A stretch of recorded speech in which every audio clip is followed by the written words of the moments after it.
Shalom, lovely people. I'm here to encourage someone today who has been living a miserable life, who is living a miserable life due to having become a victim of our societal beliefs and standards.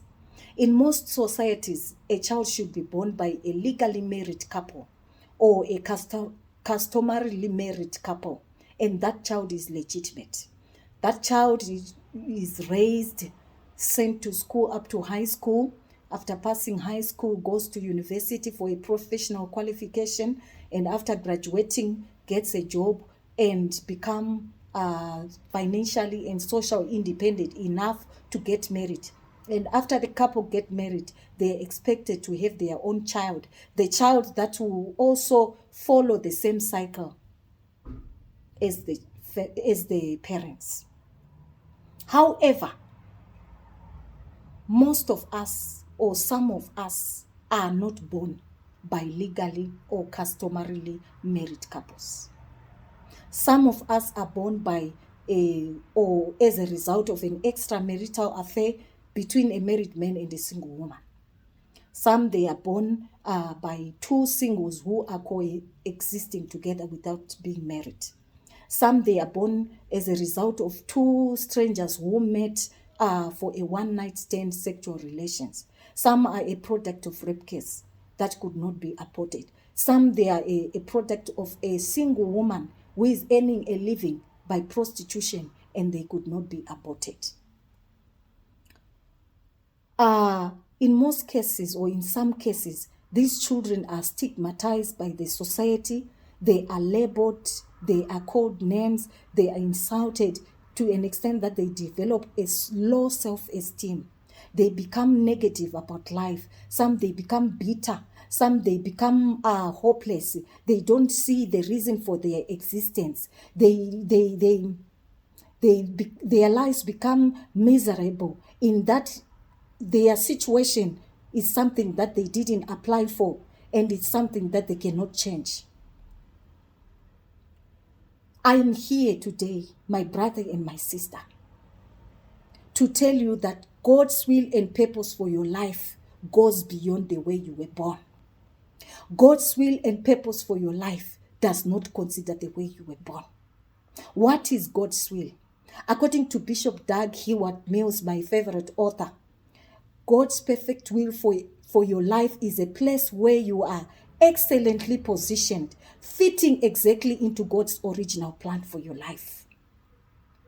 It is a place where you perfectly meet the needs for which God designed you for. As for God's purpose, it is the reason why He created you, why He brought you on earth, why you were born. That's God's purpose for you. For a better understanding, let's look at the story of Jonah in Jonah chapter 1 and Jonah chapter 2. In chapter 1, we see how Jonah was sent by God to Nineveh, his original place of purpose. But Jonah decided to run away to Tarshish due to his own reasons. But God, being God, who is so much determined to fulfill his purpose by all means. God being God who holds his purpose with high regard. God being God who is so faithful to his purpose. As we see in Job chapter 42 verse 1 and 2. We see Job saying to God, I know you can do all things, and no purpose of yours can be withheld from you. This is God who sent a strong wind to disturb the ship that was taking Jonah and his co-passengers to Tarshish. They were so troubled to an extent that they had to throw Jonah into the sea at his behest after he confessed that he was the culprit. God himself prepared a fish that swallowed Jonah and transported him to Nineveh, his original place of purpose. Jonah eventually got to Nineveh. If we look at Jonah chapter 2 verse 10, God ordered the fish to spit Jonah on the beach of Nineveh. And Jonah got to Nineveh and carried out his assignment. Whether by ship or by fish, Jonah eventually got to Nineveh, his place of purpose. Whether you came here in a normal way, with a married couple or not, you came to earth The way you came to earth, your place of purpose doesn't matter to God. Born out of wedlock or in, born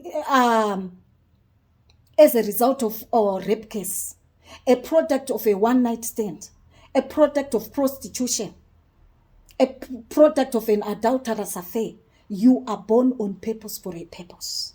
God doesn't look at the way you were born. May you please stop crying. Wipe away those tears. Pick up your pieces. Stop mourning and crying over the way you were born. God is looking at your purpose more than the way you were born. May you seek for God's will in your prayer closet. May you seek to be aligned to God's will for your life. God's will and purpose for your life is greater than the way you were born. My brother and my sister, stand up. Live a purpose-driven life. Die a fulfilled man and woman after having accomplished the purpose. In Jesus' mighty name, amen.